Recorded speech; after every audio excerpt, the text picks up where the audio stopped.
this is my gram. Carol Metzger, Wallach. Carol So- Wallach Metzger. On the topic of your name, were you named after anyone in your family? Yes, I'm sure I was. Chaya Ruchel. Chaya Ruchel. Okay, so And Carol Lombard. That's the Carol. Nobody here would know that except the other Grammys here. There we go. so my next question is, what was your Jewish life like when you were a kid? Okay. I grew up where everybody was Jewish, and it wasn't Israel or Tel Aviv, it was New York City. And as a result, I never had any Jewish education. My grandparents opened the shul and closed it. It was Orthodox. Women had little to do with the synagogue, and because everybody was Jewish, there was not the necessity to learn more or identify more with your religion. So my parents gave me dancing lessons instead. So since then, has it changed a lot? Do you mean, well, Yeah. as I said, I grew up in New York, where when it was a high holiday, it was a public school, but nobody went to school because everybody was Jewish. And then, of course, spent my years there and married a man who came from Richmond, Virginia, going way back, almost to the Civil War. So he didn't have a real sense of being Jewish either. Their synagogue had services on Sunday to be like the church, believe it or not. And your grandfather's name is Nathan Metzger III, because his dad was Nathan Metzger. And when we went to talk to the rabbi when we were getting married, the rabbi was taken aback because he really wondered whether or not we were Jewish. Was he Jewish? Yes, indeed he was, but he came from a very different kind of Jewish background. So together, we knew very little about Judaism because I didn't get any training as a female, and he didn't get any training because he belonged to an ultra Reformed temple in Richmond, Virginia, that was more like a church, I would say. So it was kind of interesting. Mm-hmm. Okay, what is the most amazing place that you've ever been to? Amazing. I Some list of questions. I guess Israel, Mhm. when we finally got there, very, very late in our lives. Mhm. Okay. My next question was, what question was this? I'm trying to think ahead in this order. Came from Austria and came with a wave of Jewish people that left before the Holocaust.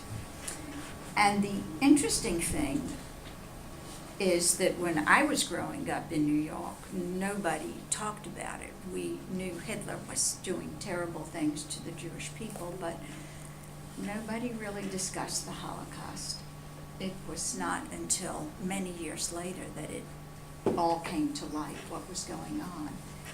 My mom, because I know like she likes to do all this stuff for Passover, and she's like a very Jewish person. I was wondering like how that all happened. How did this happen? Well, your mother didn't really date Jewish fellows, and in fact, there were lots of guys that we were excited about that were too Jewish for your mother, okay?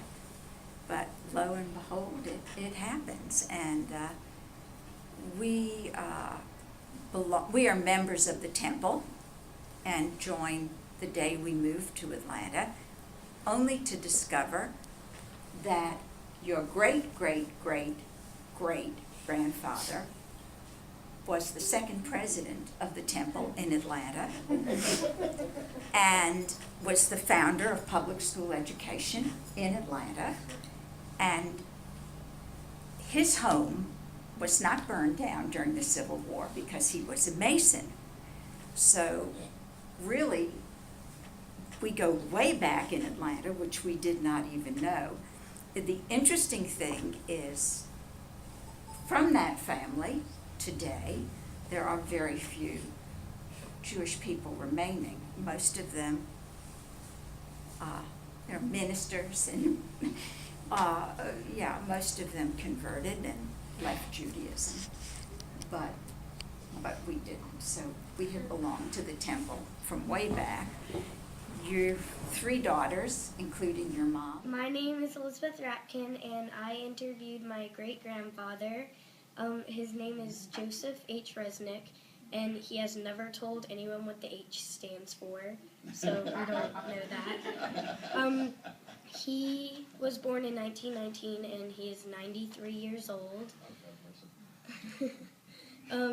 So he went to an Orthodox synagogue when he was young, but then they moved 2 blocks away from where they went, and there was a different synagogue that was closer, and it wasn't Orthodox, it was conservative, so they just started going there.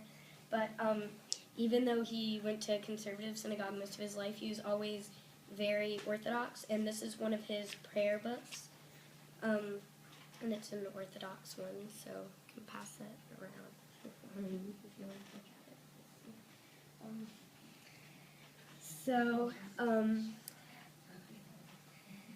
it. He did have a bar mitzvah, and even though it was around the time of the Great Depression, his parents were doing very well, and he, in fact, had a huge bar mitzvah, like, really big. And so, hold on, this is one of his taluses that he gave to my dad. It's not his bar mitzvah talus, but it is one of his taluses. Yes, right, okay. Then, for the high holidays, this is a hand washer that they would use. So you fill it up, and then you put your hands under it and say the prayer and push up, and the water would come out into there. So his parents were both originally from Russia, and they both came over to America when they were adults, and they didn't meet till then. And he was born in Birmingham, Alabama, and is still there today. He's always lived there. He graduated high school. He's very, very smart, and he graduated high school when he was only 15. And then he went to Samford University and graduated at 19. That's when he decided, at first he wanted to be a doctor, and then he decided that he'd rather instead go into some kind of business. So at first he was in the lumber business, and that lasted about 3 years or so. And then he decided he was interested in plastics. So he started a plastic business, which 2 of his children are still carrying on today. He met my great-grandmother, and I have pictures of them. This is one, right, and then this is one. He met my great-grandmother when she was kind of young. He was talking to a friend, and she was walking home from school, and he was like, and he turned to his friend, and he was like, "I'm gonna marry that girl someday." And, well, he did. At that time, she was only 12 or 13. Yes.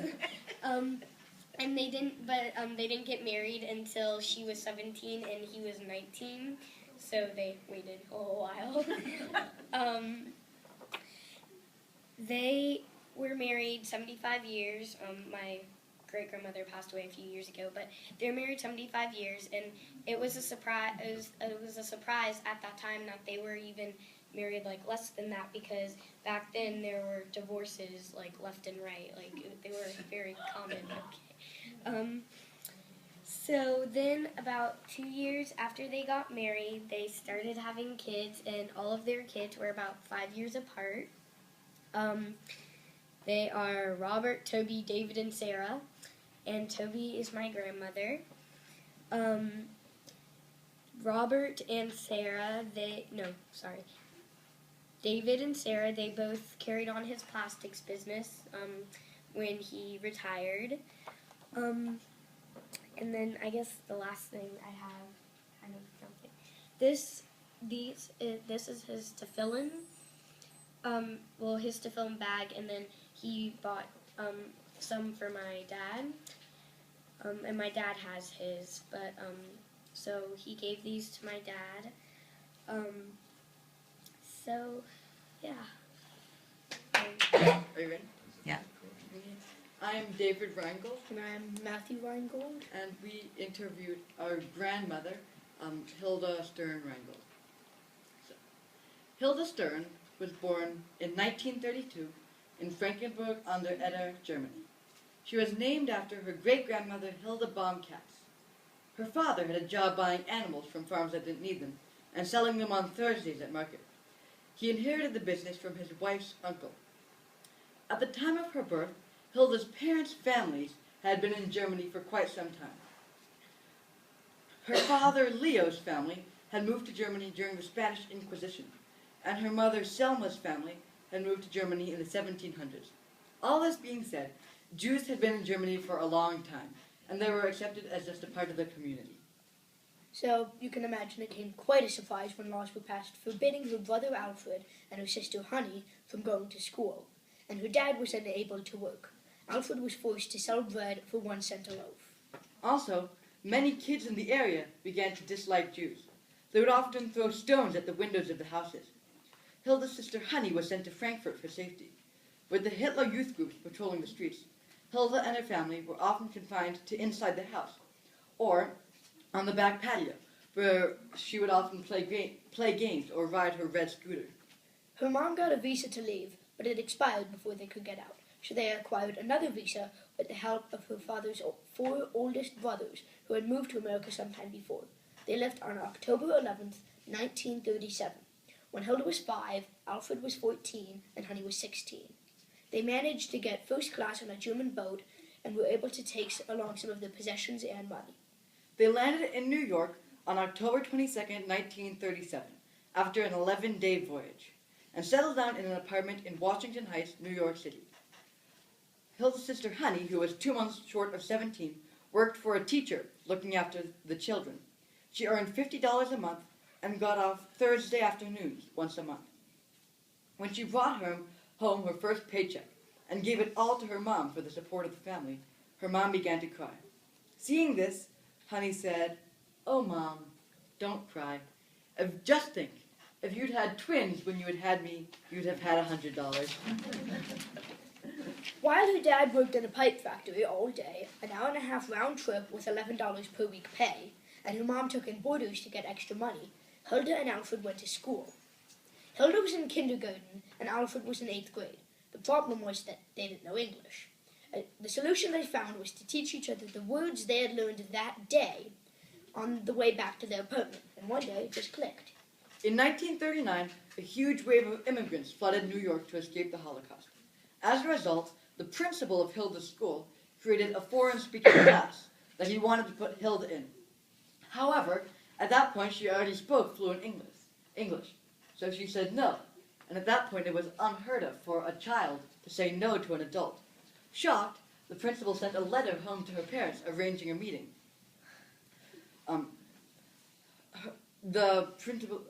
Her brother translated for her mother, who didn't speak fluent English at that point, and Hilda explained to the principal and to her mother that she already spoke fluent English, and that, to quote, "If you had created this class 1 year ago, then I would have been fine, but now I want to stay in my regular class." And so in the end, she got her way and got to stay in the regular class. When Hilda was 12, she worked as a babysitter for her niece Caroline, which was her sister Honey's daughter. When she was 14, she worked for a dentist, sterilizing instruments, which was a job that she hated. During this time, Alfred had been fighting in World War II on the Russian front. After World War II, her dad and her brother opened a dry cleaning firm. They built their own plant, rented some trucks, and were quite successful. Hilda's homeroom in junior high was also the typing room. As there were no letters on the keys at that point, there was a chart at the front of the room showing the letters and the corresponding keys. Because of this, she got quite adept at typing, despite the fact that she never actually took a typing class. And at that point, typing was a very valuable skill. After her high school graduation, she worked as a bookkeeper for her family's dry cleaning firm in the mornings, and then she went to college in the afternoons. When she was 15, her brother got her a typewriter as a present. At this point, they were also helping their other relatives escape, and they were quite successful. Most of their relatives got out of Germany safely. Her Aunt Rosie and her Uncle Emil got out on the second-to-last ship. One of the only people they couldn't get out was her mom's sister Frida, because her husband was considered Polish, and Germany was not letting any Polish through the borders at that time. On a different note, her family was very religious. She describes it as, if you have conservative and orthodox, they're in between leaning towards orthodox. Every Sabbath service started with L'Chadodi and ended with Havdalah. They tried not to travel on Shabbat, but her dad had to work until they had enough money for him to stay home. Because of all the immigrants coming in, congregations sprang up all over New York City. They would rent a pool hall for Shabbat and the holidays until they raised enough money for a place of their own. Hilda really enjoyed growing up in New York. She knew many of the kids in the area, and they would often play stickball in the streets, which is a form of baseball. She joined the youth group when she was 11 or 12. They met in their clubhouse on Tuesdays, Thursdays, and Sundays, in which they had a pinball table and a record player. The school was decent, and the kids were highly motivated. Hilda married Arnold Reingold when she was a sophomore in college and became Hilda Stern Reingold. When she met him, he was in the Navy, and on their wedding day, she wore a white gown and he wore his white Navy uniform. As they were walking to the Mount Sinai Anshi Emma synagogue, where their wedding was to take place, some of the kids said, "Who is that getting married to the good humor ice cream man?" as they had mistaken his white Navy uniform with the ice cream man. After they got married, Arnold became an accountant, starting his own business, the Reingold Company, which is still in business today. And Hilda kept books for him. This is the story of Hilda Stern Reingold, as told to us in an interview with her. We hope that her stories and the stories of others like her will live on through the ages. Thank you. I'm Sarah Jeffries, and I interviewed my grandpa Martin Epstein over there, and my grandma is right here.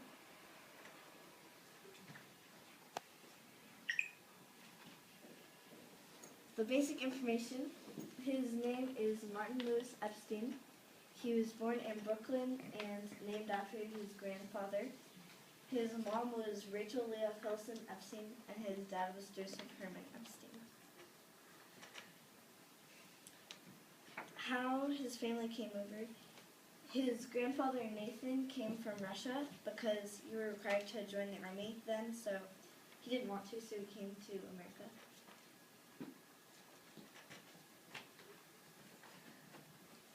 When he was growing up, he read books by Jack London, and he didn't really have many friends. He just had his cousins like to play with, and the only toys he had was a tricycle and no games. And so I was really surprised when I learned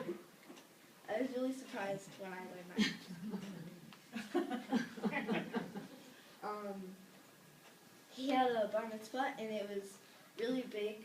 There were a lot of people. And his grandfather was very religious, but his parents were not. So he always went to synagogue on Saturdays with his grandfather. And my grandfather remembers Simchat Torah with his grandfather because he would be carrying the Torah and dancing. But he remembers also that the women were not allowed to carry the Torahs or be any part of that. In New York, where he grew up, the public schools were called PS and a number, and PS stands for public schools. So his elementary and middle school was PS 202, and his high school was PS 101, and he had 161. Sorry, he had to pay for his own college, and he went to Long Island University first, but then his friend invited him to Fenn College, which is in Ohio, and he went. Fenn College is special because half the time you are working in the business that you are being trained in, and then the other half you're learning. And so he took the class of business statistics, and that's a business statistics class from 1957. You know him? And those are adding machines, which I thought was really cool.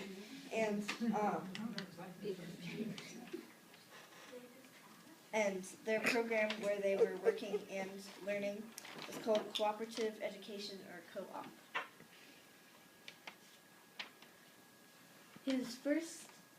One of his first jobs was a gopher for an oil company.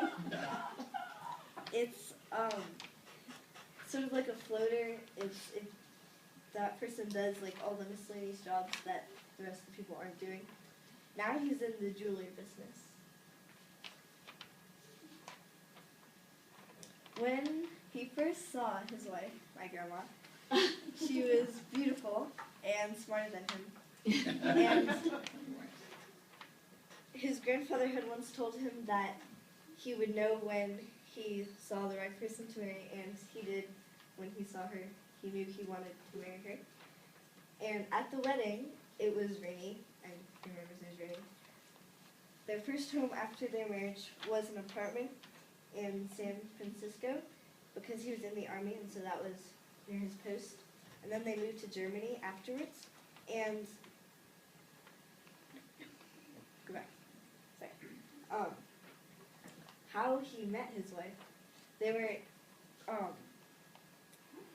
at a dance party that one of his friends, dragged him to, because he didn't really know how to dance, but his friend did, and he was a good dancer. So he brought him to this dance party, and then he was sitting on the sidelines, and this girl came up to him and asked to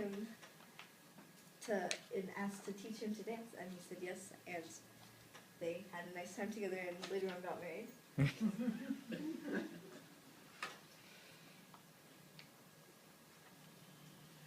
They owned a jewelry store on Long Island for several years. Long Island is in New York.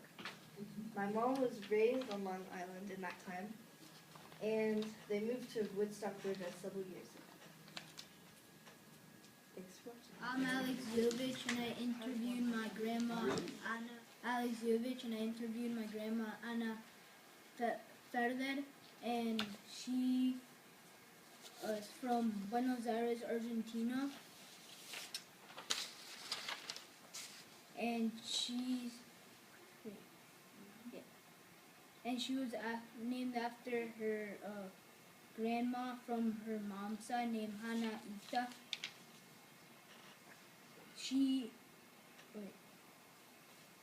Her dad and her uncle came from Poland and Romania to escape from the Holocaust. And her parents were Dora and Abraham Feldman. Abraham was an observant Jew, and he had a kosher home. Dora wasn't so observant until she married Abraham, and Abraham worked at a textile factory.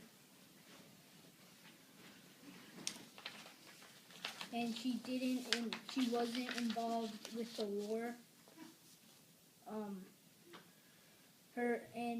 She met my grandpa Fernando because her friend introduced him, and she married him because he had good manners, and he was smart and stuff.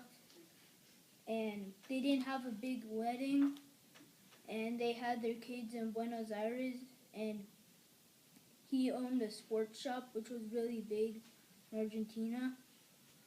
And then they had 5 children named Melina, Gisela, Clarissa, Laura, and Roberto. And she said she liked being a mom, and she liked them because they had good manners and were really nice and responsible. And then she was involved in the community by helping the school library, and she liked seeing all her kids have good grades and all that. And she went to Israel, and her memories were after a war. They were rebuilding all the pipes and stuff, and then she remembers her school. What about her school was when she came back, her dog would wait for her, and she went to Hebrew school and normal school, and her favorite subject was geography, and now she is a house realtor. But when she got married, she didn't have a job other than helping her husband in the sports shop, and um, she married Fernando when she was 19, and her favorite games were Monopoly, but Argentine Monopoly, the Jacks game or whatever it's called, and she doesn't know what kind of kid she used to be, and she didn't have a bar mitzvah, but Judaism was part of her lifestyle, and this is her when she was little.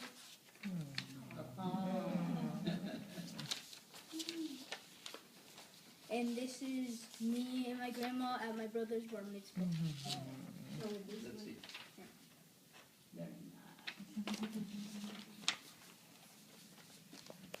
Okay. My name is Cindy Wright, and I interviewed my grandpa, Erwin Silverman. He's sitting right over there. Early years. Life as a child. Erwin Silverman, I call him Grandpa, was born on October 13th, 1938 in Brooklyn, New York. He lived on Lenox Road in East 96th Street. All of his family was very close, and they only lived a few blocks away from each other. He had lots of fun as a child, playing games, reading, going to the schoolyard, playing sports, and listening to the radio. The war. A few years after Grandpa was born, World War II started.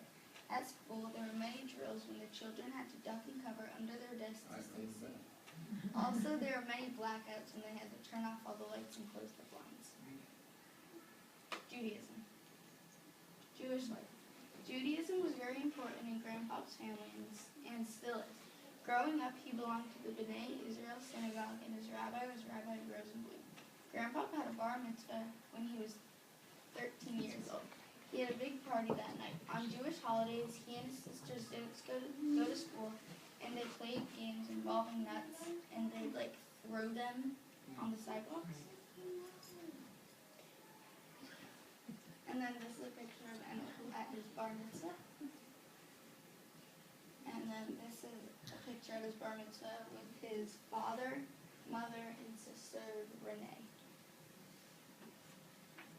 Israel. Grandpa has been to Israel 2 times with Bubby, my grandma, Sidel.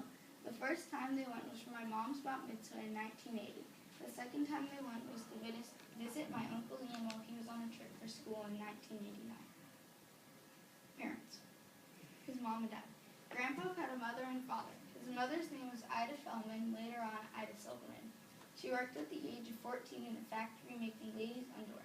His father's name was Eli Silverman. He worked in a shoe factory making very nice, beautiful, and fancy shoes. He even made Bubby's shoes for their wedding, and she still has them to this day. Coming to America. His father and mother were the first people in his family to come to America in the 1920s. Ida Feldman was only a child and came because the rest of her family came. Eli Silverman was the only one in his family to come to America, and we still don't know why he came. Family. How they met. Grandpa met Sidel Silverman in high school. They were in many classes together, but never dated. One day, Grandpa and his father went for a walk around the schoolyard and saw Miss Barron Siddell teaching as a substitute teacher. He thought she was very loving, kind, and beautiful. Wedding. On December 24th, 1961, they got married. Their wedding was very big and happy. It also had lots of food, dancing. It was very traditionally Jewish. And these are some pictures of them at the wedding. Same picture. Same photographer, I bet you. I bet you have the same photographer. Same pictures. That's hysterical. Education and career. I think it was, but not.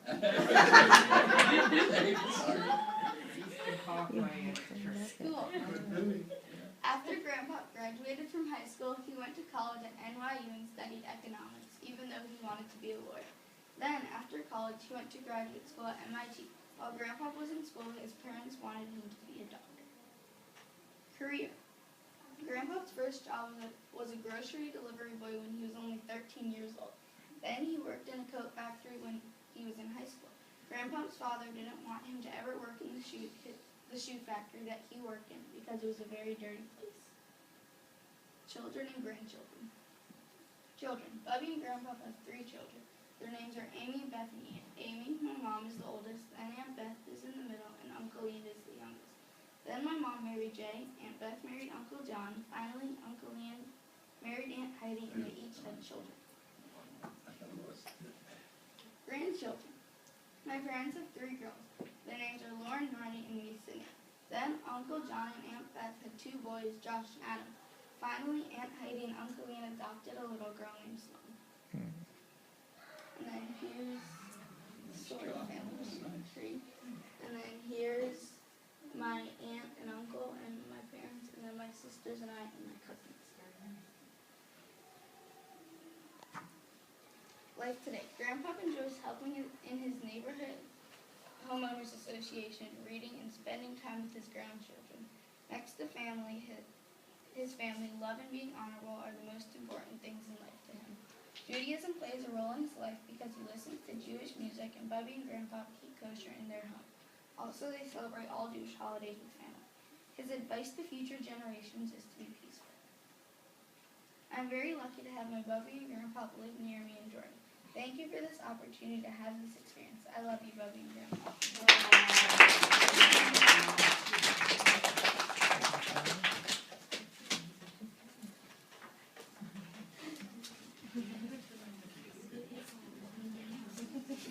So was it NYU in the Hills Mountain areas, and I did an interview on my grandma?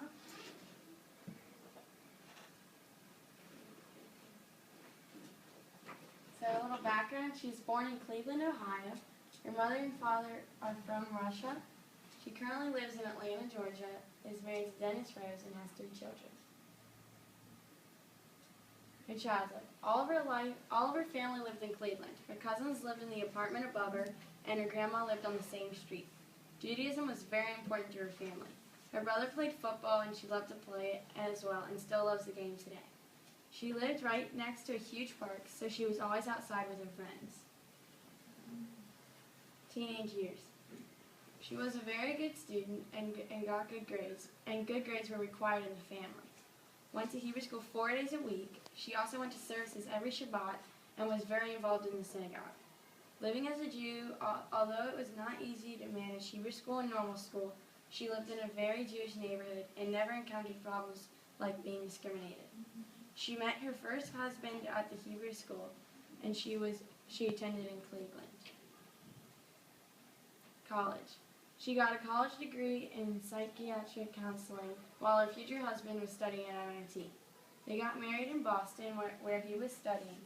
They had a small wedding and later had their first son.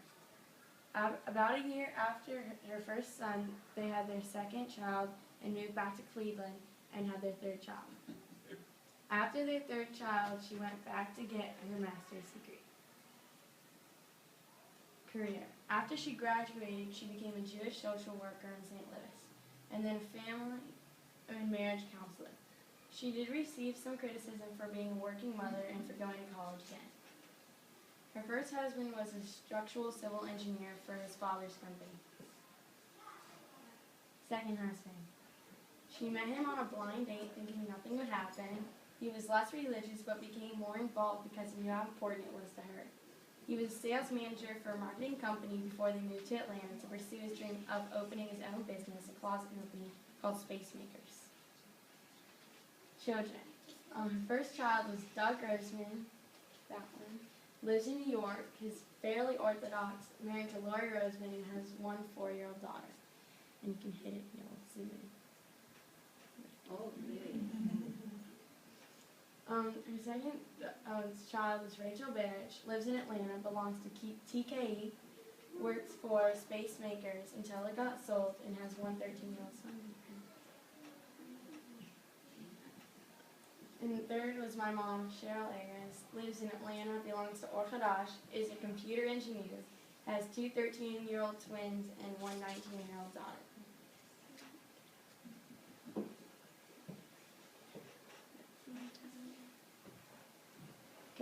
Currently, she is living in Atlanta, Georgia.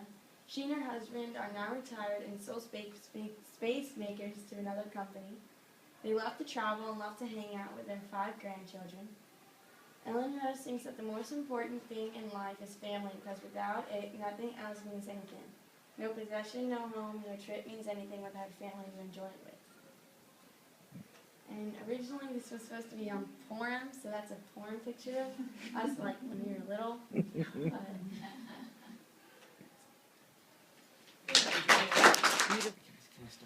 Oh, okay. My name is. My name is Aiden Ayres. I am Ayres' twin.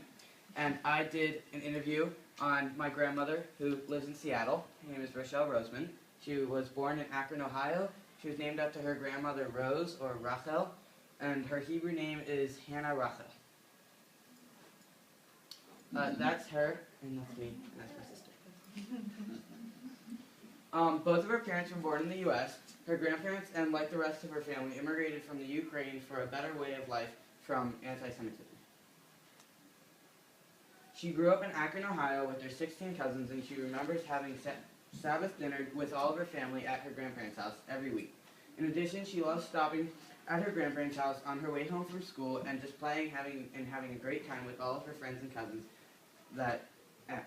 And she remembers that her grandfather had chickens, and she loved to feed them and take care of them. But the most special memory she has was sitting down with her grandfather with all of her cousins and listening to the great stories he would tell.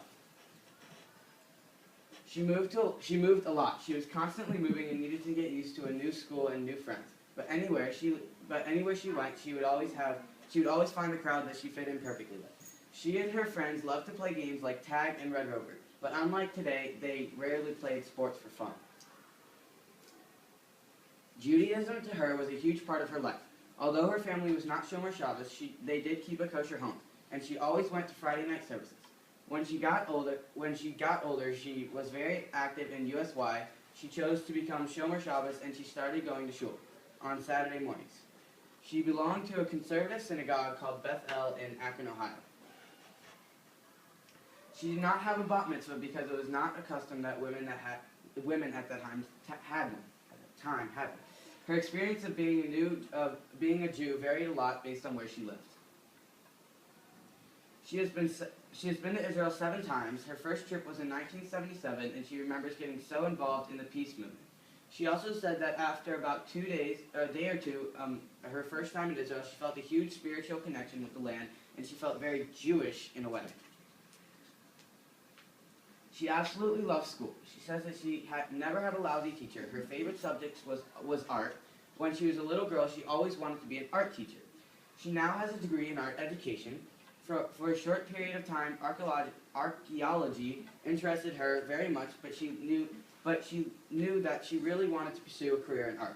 She went to a normal public school, but in the afternoons... She went to Hebrew school. She went to Hebrew school, yeah. Oh, can't see. She went to a Hebrew school. Her first job after she graduated school was a teacher, and then she switched to teaching history. Was an art teacher, and then she switched to teaching history. Then she did advertisement art and went on the West Coast. After that, she found a job as an activity director on a boat. Then she got a job as a greeting card designer. And this is one of her artwork pieces. I didn't get a chance to bring it in, but I did get a chance to put it on here. Every Sunday at Sunday school, her and all of her classmates would bring tzedakah to donate to go help Israel. She knew she had family members who didn't move to America, so she commonly sent care packages to them in Israel. Supporting Israel from the beginning was very important to her family. In addition, volunteering to the community was very important to her. She was very active in USY. She worked at Ramah during the year as a volunteer, and she would organize art projects for all of the kids who came with their parents. To her, being a part of the community and helping out others is one of the most important things in life. Her advice to future generations is to be kind, respectful, and not take things for granted, and to never forget your roots and where you come from, and where you and your family come from. I think, yeah.